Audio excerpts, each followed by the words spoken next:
Good afternoon, folks. My name is Ed Olson, and I'm the Virginia Extension Master Gardener Program Director. Thank you for joining us for today's continuing education program offered by the State Master Gardener Office. Our speaker today is Hayley Conrad. She is with the Virginia Tech College of Ag and Life Sciences Communications and Marketing Department, and Hayley is the social media manager for the department. And Hayley is going to help us today if you've got responsibilities for your local unit Facebook page about ways to help with your social media content. So Hayley, I'll go ahead and turn the floor over to you. Oh, I'm sorry, I forgot to mention. Hayley says that if you have a question, she's comfortable with you interrupting her if you need to, or you can hold your question till the end and we will have some time available for question and answering at the end. Sorry, there you go, Hayley. Thank you. Hi, everyone. As Ed said, I'm Hayley Conrad. I am the social media manager for the College of Agriculture and Life Sciences, which includes Virginia Cooperative Extension and Virginia 4-H. So today we will just be going over kind of an overview of the Facebook algorithm, how to understand your audience, scheduling and collaboration, photo use, some basic do's and don'ts for social media, a few example posts, and then I will be giving a short demonstration of how to use the Meta Business Suite. You're welcome to ask me any questions as we go. Otherwise, we can do a Q&A at the end as well. So what is the algorithm? Every social media site uses an algorithm to predict what users are most likely to interact with or enjoy seeing. Facebook and Meta specifically use personalized ranking, which analyzes and organizes content based on each user's individual activity. And so that algorithm determines what you see and also what your followers see if you're managing a Facebook page. It's used in every aspect of Facebook, even in groups and marketplace. Like everything that you're seeing is going to be determined by what the algorithm thinks that you'll see or thinks that you'll react and share. And then it uses your interest and activity to analyze your specific behavior. And so it works by using machine learning and artificial intelligence to kind of factor in the behaviors and involvement of each user on the platforms. And so that takes in who posted it, the types of content that you're sharing or interacting with, the potential engagement that it thinks a post will get. So if it recognizes that the post has something other people would like to see, it's going to go ahead and push that on the algorithm, which brings it higher on other people's feeds. And then interest for others. So if it's already getting a lot of content and engagement reactions, then Facebook is going to continue sharing that with other people. So that's why sometimes you'll have a post that just blows up and gets way more reactions or just a higher reach than what your other content sees, because once it kind of kicks off, it goes like viral, and the algorithm will continue to share with other people, even if they don't follow your page. And so the key to kind of getting your content to feature in that algorithm is by understanding your audience. I kind of break that into 4 different ways that you want to think about what you're posting. So you want to make sure that it's meaningful, if it's important to your audience and it's something that they'll find value in sharing with their friends and family, as well as if it's relevant to the page. Like they may be interested in something, but if it's not relevant to Extension Master Gardeners or the wider extension audience, it probably isn't going to do well with your audience. And then informative, you want to make sure that it's new and interesting information. It's not just something that they see all the time or that you share every single day, because it gets repetitive and isn't bringing something novel to your followers. And then if it's authentic and truthful, you want to make sure that you're being just accurate and informative, and making sure that the way you're wording things is a way that your audience can understand and engage with. And so on that engagement, you want to stay active with your audience. You want to make sure that you're not just posting and then ignoring your page, because you're not going to see what's going on. And you need to make sure that, for one, there aren't anything like spam or harassment going on in the comments of your posts. I notice sometimes like people will share a link to a t-shirt or something that's not sponsored by VCE in the comments. And so you want to make sure you're going in and either hiding or deleting those, so that your followers aren't clicking links that might be scams or phishing, or thinking that that's something that your page is endorsing. And then if someone is asking you a question or leaving a meaningful comment, it's always good practice to respond to that. It just kind of rewards them for engaging with your content, and it also helps like build that trust in your page as being like a reliable and consistent form of information. And of course, if people are sharing your post or commenting on your post, you want to react to those. Even if you don't have something that you need to reply back to them, just showing that you acknowledge that they interacted with your content is always a great practice. And then a great way to stay on top of your social media is by scheduling your posts. Since most people running either extension office pages or master gardener pages, their full-time job isn't keeping up with social media like mine is. And so scheduling is a great way to get ahead of that. I'll show you more about the Meta Business Suite, but it'll allow you to schedule your posts like days, weeks, or even months in advance if you know you have something coming up. And so that's just a great tool where you can kind of keep a consistent pace. You don't have to like dedicate time every day to coming up with content. Maybe if you have like a slow day, you can just sit down for a few hours and work on getting posts scheduled for the next few weeks if you don't have a lot of content going out. And then one thing you will see in the Meta Business Suite is that it will suggest times of when your followers are most active. And sometimes those times are like 9 p.m. or later, and it's just not always like that helpful to schedule posts during that time. And so usually what I do, unless there's a weekend event, is I just schedule my posts to go out during business hours. And that way I can monitor them while I'm in the office. And I don't have to think about like, oh, let me double check that post went out at midnight tonight, because that's just not a realistic use of time. And then of course you want to keep your posting schedule fairly consistent. Obviously, your posts aren't always going to be like every day because there's just not that much content for some of your pages, but at least trying to keep it once every 2 or 3 days is good, or just even if it's once a week. I don't know exactly the volume of posts that you all are sharing, but just making sure it's kind of consistent. That will keep your content fresh in the feed and keep it from getting buried under other posts. Like if you only post once a month, most of your followers are not going to see that. And then collaboration is a great way to connect with other pages and kind of share your content with a wider audience than what you're getting just on your own page. And so one thing that I like to promote is adding co-hosts when you create an event. And so if you have an upcoming event, rather than just posting it in the feed, you can create an event page on Facebook. And then if there are other pages that are either helping out with that event, you can go ahead and add them as a co-host. And so that might be the Central Master Gardeners page or VCE page or anything like that that you think is relevant. You can send them an invite, and then that way the event will show up to all of the followers, not just your page and not just their page. And so that definitely gives a lot more visibility for that. And then co-authored videos is a Facebook feature, and Instagram collaboration is an Instagram feature for any photo or video post. And it just allows one post to have 2 different pages showing up as authors on that page, which just again is kind of like adding a co-host where it just shares the content with 2 pages at once and you don't have to go in and manually reshare it. And then of course, tagging other pages is a great way to kind of easily add another page's following to what you're sharing. And so if you had volunteers going out and they're going to be sharing pictures, you can get them to tag you, and then vice versa. If you're collaborating on a program or event, tagging that other page is a great way to get that content out there further. And then when it comes to using photos, it's best to always use your own photos that you've taken at an event or a project, or other volunteers who have taken and shared with you.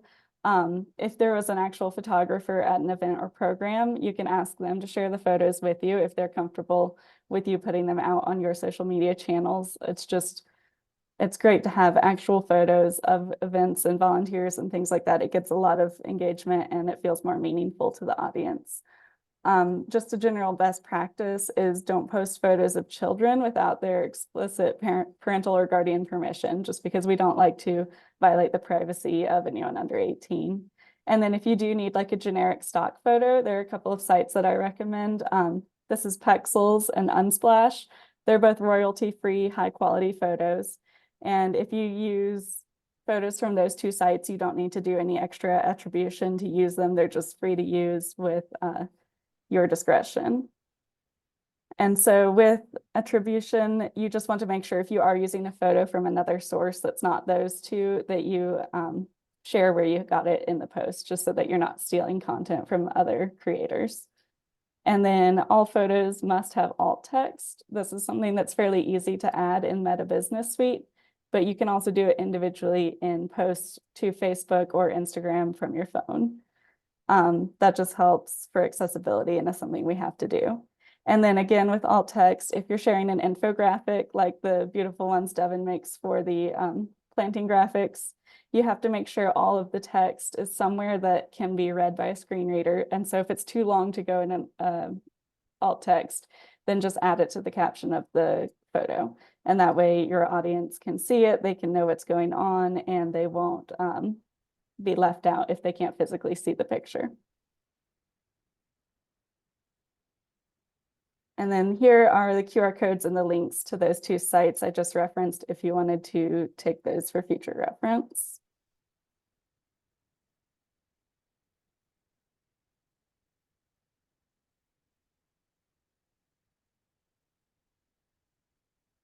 And then just a few basic posting do's and don'ts. It's always best practice to add a photo or video to your post. That is something that the algorithm picks up on and features heavily. If you just do a plain text post, it's probably going to get buried and your followers won't see it. And if you do have to get something out quickly and don't have time to find a photo, Facebook does have the feature where you can add like a colorful background to a post, and that at least helps it kind of show up in the feed a little bit better for your followers. So you always want to have a graphic element with that. And then keep your captions fairly short if you can. I know sometimes we're sharing a lot of information and that can get lengthy. So just make sure you're using like paragraphs or line breaks so that it's not just a wall of text, or you can do different formatting or add some emojis and things like that, just so it's not just text that's hard to read and hard to break up. And then of course, again, adding alt text to videos and subtitles, alt text to photos and subtitles to videos. And keeping your information relevant, keeping an eye on it, and responding and interacting. And then I also mentioned sharing a link to more information. I've seen a lot of posts around that have a flyer, and then the link is only in the flyer and it's not added to the caption. And so if you need to share more with your followers, you need to make sure that that link is live in the caption, or in the case of Instagram where you can't add a live link to the caption, add it to your link in your bio. And then it's never a good idea to use flyers or QR codes as place of graphics or photos. Neither of those are really accessible, especially a lot of social media followers use their phones now. And so it's impossible to copy and paste a link from Instagram in the comments. And it's impossible to scan a QR code while you're actively looking at it on your phone. And then don't share irrelevant things or things that might confuse your followers. Like, just try to keep your content on topic. And then make sure you're remembering that it's the Extension Master Gardener page and not your personal page. So you don't want to share things that are personal nature about yourself, or opinions, or things that aren't relevant. And so here are a couple of examples of posts that I think could use a little bit of an improvement. In this first one on the left, you can see they shared, I believe it's a flyer or like an info sheet, but it's just hard to read when you're scrolling down your Facebook feed and that's all you see. It's like hard, it's kind of information overload. It's a lot of black and white text. And so I think in a situation like this, it would be better to use that picture of the canned food as your photo for that. And then all that other information could go in the caption, or you could add a link to wherever they can find it on the website. And then this one on the right, you can see they didn't add a link at all, and it's something they're trying to get their audience to sign up for. And so there's no way for the audience to actually click that link, and it would be a very long and cumbersome link to have to manually type in while reading that picture. And so that's just an instance where, like, using this flyer, it's sharing great information, but it's not accessible to the following. And then these are a couple of examples that I think did a much better job. This first Master Gardeners one, they kind of kept it engaging. They added a call to action, and then they did tag other pages that were involved with this event. And so that was a great job where they had an easy way to sign up, an easy way to see who all is involved, and then some great pictures showing people having a great time. And then this one on the right, they didn't need to link out anywhere. It was just a recap of an event. And I think they did a good job of making it engaging and using that background border feature in Facebook to make the gallery look a little more unique. All right, and then now I will share a little bit of a demo of using the Meta Business Suite.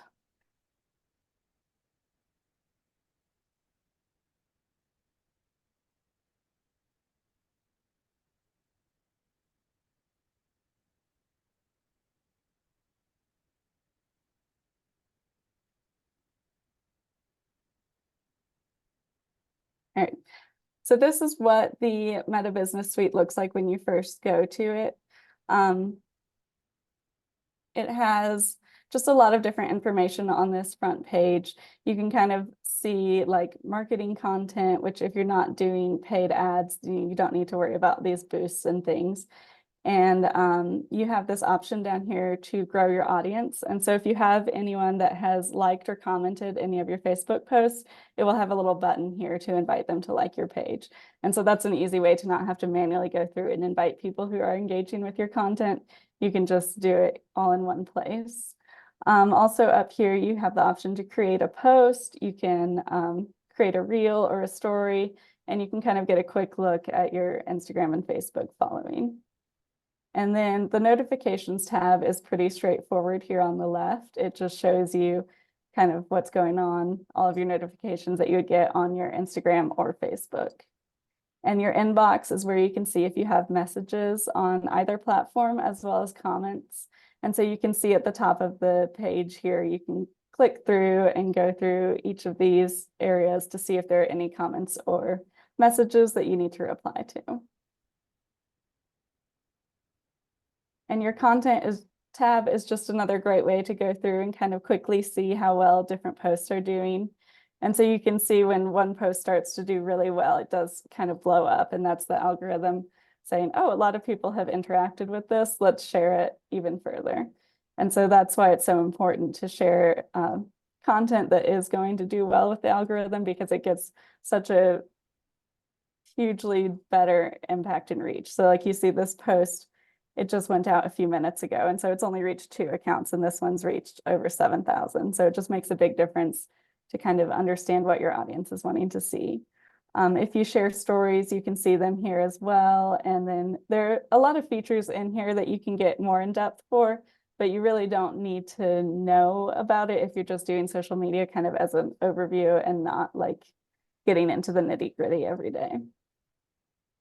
Your planner is probably the most important feature in the Meta Business Suite. This is how you can schedule posts, as well as go back and see what previous weeks looked like. So it's a good way to get an overview of like how much content you're sharing, how frequently you're sharing, and then just get a quick look at what kinds of images and graphics you're sharing in the feed.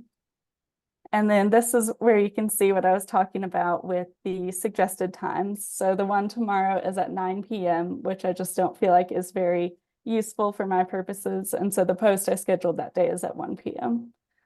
And then if you wanted to create a post, you can either go up here on the right, or you can just click the day where you want it. And it will pull out that page. And then it gives you the opportunity here to set the date and time. And so if you have your Instagram account linked, you can do separate dates and times, or you can do the same days and times, but you just go through and select the day you want it, and then you can enter anytime you want. And it will down here show you some suggested active times. But again, 9 p.m. I'm not really going to like schedule anything then, but this one on Tuesday, the 21st is at 9 a.m. And so that is a time that I might use.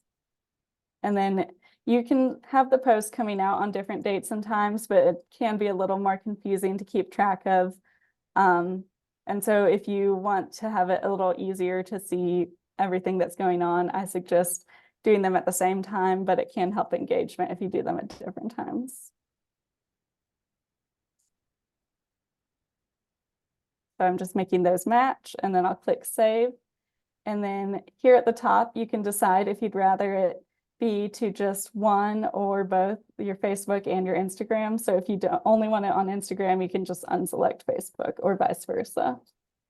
And then you can add your photo here, which is usually going to be the upload from desktop version. And then you can just select whichever photo that you have that you wanted to share. And then if you want to, you can add multiple photos, which you can either select them all at once, or you can go back in and add them one by one, whichever is easier for you. And then you see it will give you this notification about the aspect ratio.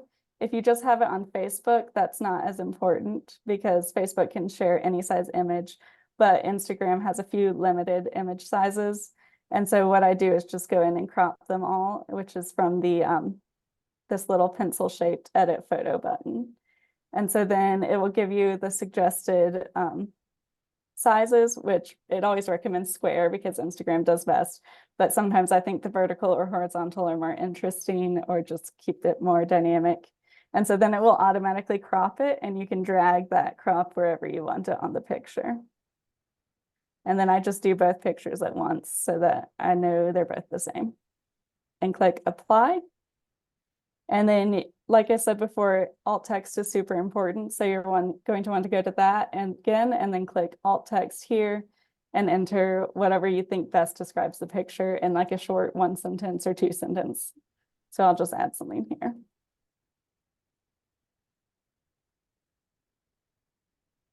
And then you can go over to your second picture and do alt text again.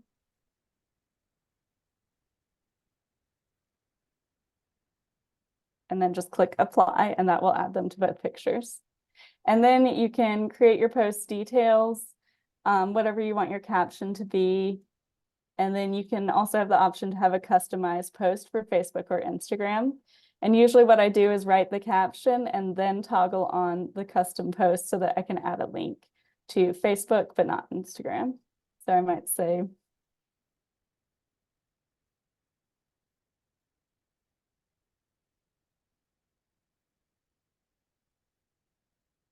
and then I might add a link to something else.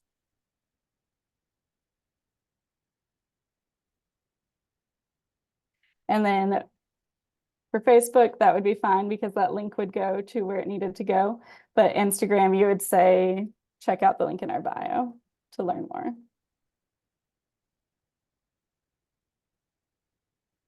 Or something along those lines. And so that way you have a post scheduled that's almost identical, but it's customized to what each platform is best for. And then you have an option again to reschedule that post in case you changed your mind. But otherwise, if you wanted to post right now, you could toggle that off and it would just direct publish it. And so I don't want to direct publish this. So I'll turn that back on, and then I'm going to just hit cancel because I don't actually need this post right now. But you could also finish later, and that will save it as a draft. And then you can come back to it. Like if you wanted to start the post and then need to finalize the details later or get more information before you can schedule it, that's fine. Just make sure if you click finish later, you do have to come back and schedule it, even if you have it set for that date and time. So I'm going to discard those changes. And then there are a few other things down here. The ads, like I said, again, they really don't need, you don't need to worry about that because most of you won't be doing paid ads. If for some reason you did need to, it kind of puts all your analytics for that in one page. And then down here, you have your insights, which will kind of pop up with a last week in review, and that gives you a little bit of information about your total reach, and you can kind of compare your following between Facebook and Instagram if you have those linked. And you can click view all insights, or you can just exit out of that. And so then this gives you a kind of detailed overview of what each page is doing. So you can kind of see if your content is doing not quite as well that week, but your reach is doing better. It's just a good way to kind of get a baseline of what your content is doing day by day. And you can switch here between daily analytics or see cumulative, which will show like your total reach over time. And then it has this weekly plan with little suggested goals for you. That isn't really something that you need to engage with unless it's something you would like to. But you can customize this plan. But generally that's not something you would need to use. And so then you can go in this audience tab if you're curious about kind of the analytics or the breakdown between your following. And so it's kind of interesting sometimes to compare the age and gender differences between each channel. As you can see, Instagram has a lot more of the 18 to 24 demographic, whereas Facebook is more of the 30s and 40s to 50s demographic. That's pretty true across all channels, that those age ranges will be like that on each site. Especially with the Master Gardener audience, you might have more of this range and less of the 18 to 24 range. And then it's kind of always interesting too to see where your followers are.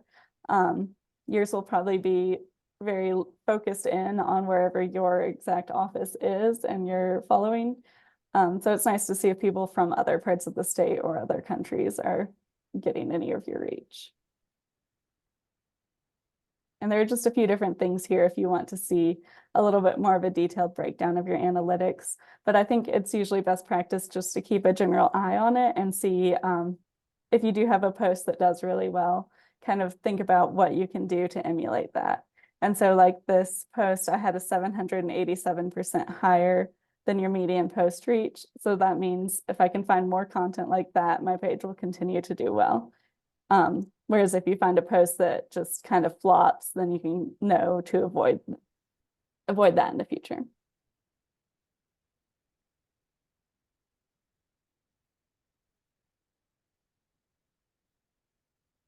And then I think that's pretty much everything on the Meta Business Suite. If you did want to create an event, then you can just switch over to your main Facebook page and go to the events here, and that's under the More dropdown. And it'll tell you any upcoming events if you've been invited to any, but you can create an event here. And so then it gives you all of these options where you'll want to put in your address, put in the date. You can add an end date and time as well, which is usually helpful so people know how long it lasts. And it'll give you the option if you're having a virtual event, you can add a link there or an external, like a Facebook Live or external link. And then this is where you can add co-hosts. And so you'll just type in their page and they'll show up. And if the page that you're looking for isn't showing up when you type it in here, then it's usually it might be that you're not following that page. So usually if you go and follow it or make sure you've liked it as your page, it will show up there. And then you can, if you have like a weekly thing going on, you can create a repeating event. And so there are just a lot of great features there that you can utilize. And you can change the position, the cover photo here as well.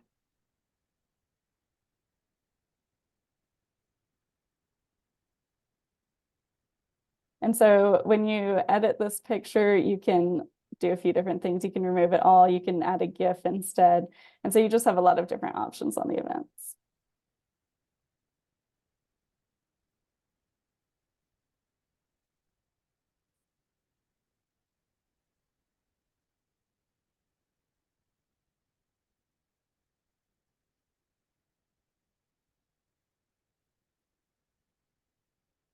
But I think that is pretty much everything I had to go over with the business suite and the event page there. So is there anything else you all had questions about?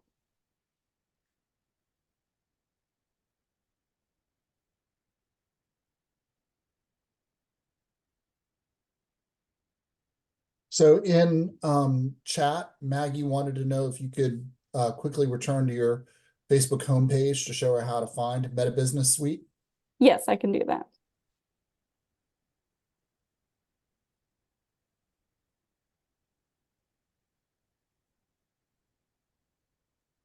Right, so from your Facebook homepage, I believe,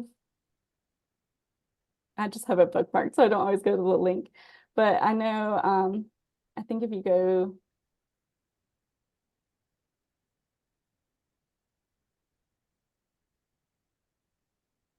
okay, yeah, so if you go to your Facebook professional dashboard, which you can get to from your page, you click professional dashboard, and then it is down here at the bottom, platform tools, and Meta Business Suite is an option.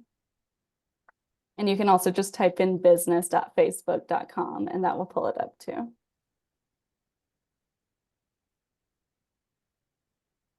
Okay, there was a Thank you. question from Barb. Could you explain alt text? Yes, so alt text is text that you add in the data of an image when you upload it. And so it is something that screen readers pull in when someone needs like assistance with a visual impairment of some kind. And so if they're not able to clearly see a picture, then alt text allows them to still know what the picture is representing. And so the best practice for alt text is to keep it as kind of as short and informative as possible. So like I said, 1 to 2 sentences is best, and you just want to describe like in detail what's going on in the picture. So whether it's a picture of 2 people sitting at a farmer's market stall or something like that, you could share just kind of a detailed information about what that is. And then, like I said, if you had an infographic, you would really want to make sure that you're being more detailed in the post caption, and you could even do the alt text as an infographic about spring vegetable planting, and then put all of the information from the infographic in the post caption, where you could list every single little line of text out. So yeah, it's just something that is super important for accessibility and making sure that the experience is equitable for everyone viewing your page.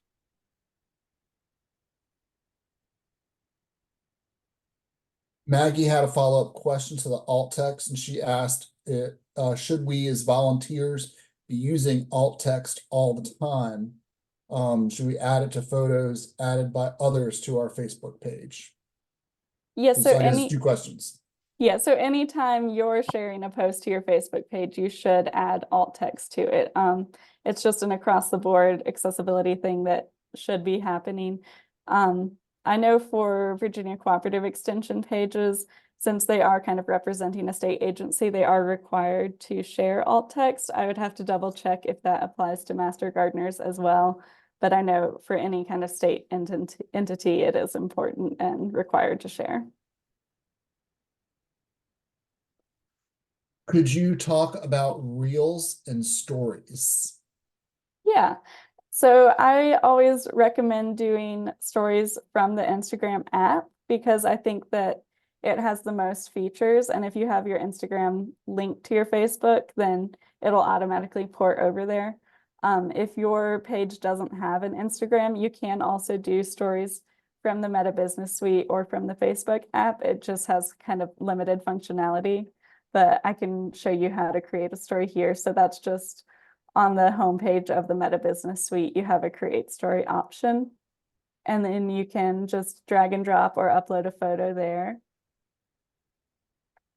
And it will give you a few little options here. One thing that's nice on the Facebook story is you can add a swipe up link. And so if you need to have information about event registration or something, you could put that registration link there. And then it will give you a few little edit options where you can do some text on it. It has very limited kind of fonts to choose from on the Meta Business Suite one, but if you're using the Instagram app, it will give you a lot more options. And then you can just add a little text box and drag it in wherever you'd like it. And so it doesn't let you do bold or anything like that. So it's kind of limited there. And then for stickers, it has a few options to add stickers to that. Again, it's not as fully functional on here as it would be most of the time, but you can just kind of drag those around. You can resize them. You can rotate them, anything you need to do. And then you can, once again, have the option to schedule it or share it now. And so if you know, like you have an event coming up, then you can go ahead and schedule that for whenever you want to promote it with the story. The nice thing about using stories in social media is that they show up along the top of the page. And so people who might not see your post coming up in their feed will still see when you share a news story. So it is a good way to kind of get a faster connection with your audience that way. Especially I like using it when I'm doing a live event and I can share some pictures or video clips directly to my story from the phone during that event. And it kind of helps like get that fear of missing out. So people might like, oh, I'm not sure if I want to go. And then they see like whatever great program is going on and decide they want to come, or just sharing a recap or things like that. And so, yeah, stories are a great feature and they're kind of ephemeral. And so people like to look at them because they know they're going away soon. So they don't want to like wait and then miss out. And so there was a question by Leslie about how do people see a story or reel versus a post. And I think you just briefly mentioned it, that they are across the top of the screen or the application, and Yeah, they're temporary. exactly. So if you were like kind of in this part of the page, that's where stories show up. Like they'll always be at the top of your timeline when you share them. And so, yeah, they have a lot more visibility. Reels are a little bit more like a standard post. They're just they're Meta's answer to TikTok. And so if you have any kind of video content, sharing it as a reel is a great way to do that rather than just uploading it to your page. One thing to keep in mind with reels is that they are formatted vertically like stories. And so a lot of people are used to filming with their phone this way, but if you're going to be sharing a reel or a story, it's better to keep vertical because that's going to make sure that you don't have to crop it or miss anything when you add it to a reel.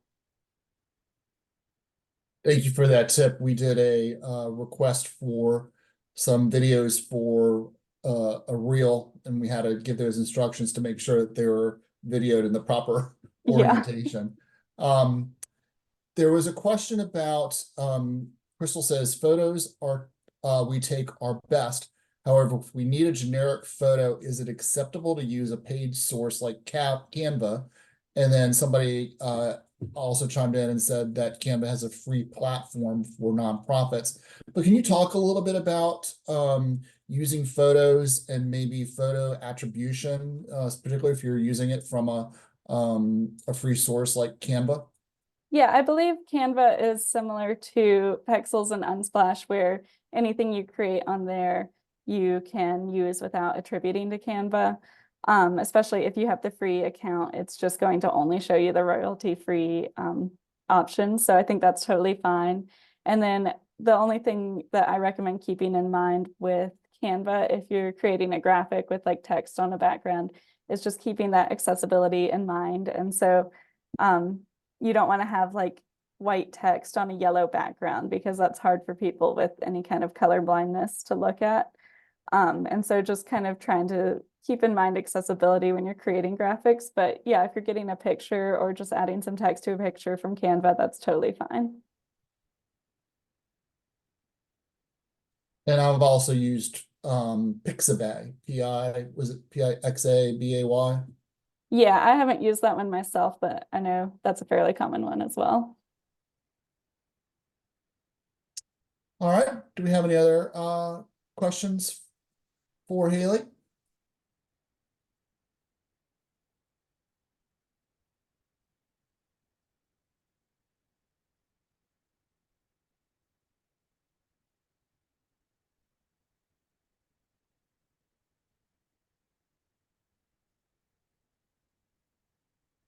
Lenny, I'm not sure what you mean. What did we just mention?